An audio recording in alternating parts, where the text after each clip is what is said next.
Come on. Get up, stand up here. Get his ass on it.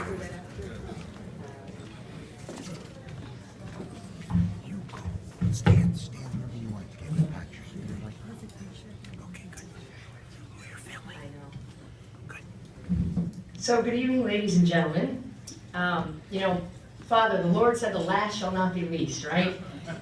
So from the bottom of my heart, let me begin by thanking the members of the Pawtucket Hall of Fame Committee for selecting me for this incredible honor. I thank the mayor for, the mayor's over here now, the mayor for always being my friend and a great colleague, and both the committee and the mayor for nominating me. And I also want to thank the members of Pawtucket's social and political leaders, many of whom are here today, especially John Barry, who sort of got me involved in politics, and I know my colleague Jack McBurney was here. To all of you who accepted me for who I am long before it was ever socially popular or politically popular. I also want to thank my wife, a word that I can still barely say, because I must say that I never ever thought it would be possible to be married and to have a wife. But my wife, I also want to thank my law partner and my law firm, all of them, for the sacrifices that they have endured to allow me to be out in the world working for justice. Let me offer my huge congratulations to the inductees, my neighbor and friend Miriam Plitt, my friend Joan Crowley, the late Kathy McGill, whom I did not have the pleasure of knowing, but that was a really wonderful and heartfelt speech, and so I wish I had known her. And of course for Elizabeth Higginson Whedon, and all I really know is Higginson Park and Whedon Street, so I hope that they have something to do with her. Ladies and gentlemen, I grew up in working class, gritty Buffalo, New York. There I attended 8 years of Catholic school at Our Lady of the Sacred Heart, where I indeed learned that we all have a Sacred Heart. I came to Rhode Island in 1980 to attend Brown University on almost a full scholarship.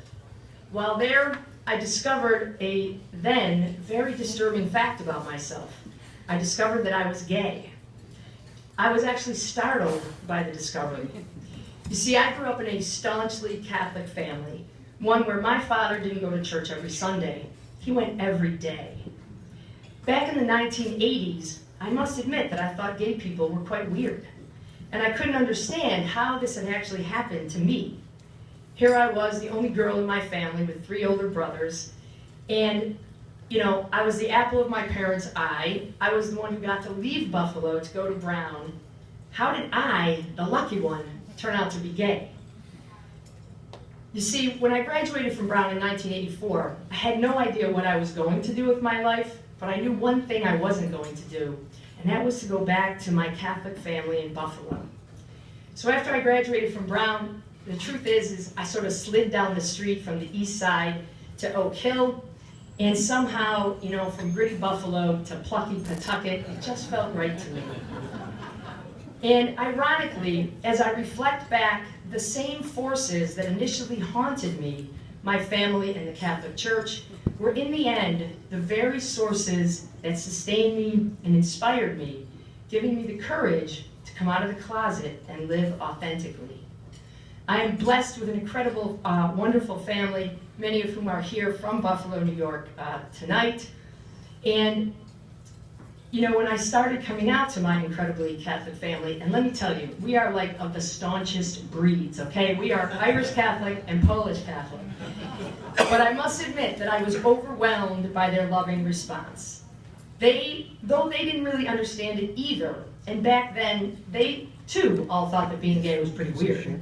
But they all pledged their undying love, and they declared that blood would always be thicker than weirdness.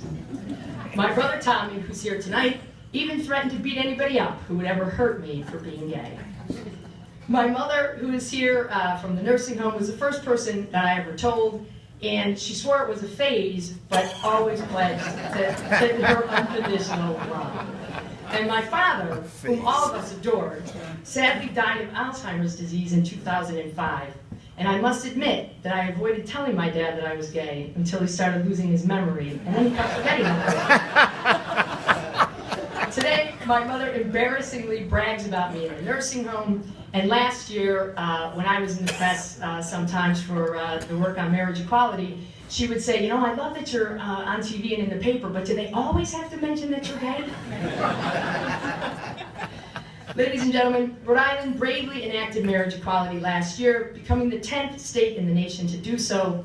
And I thank all,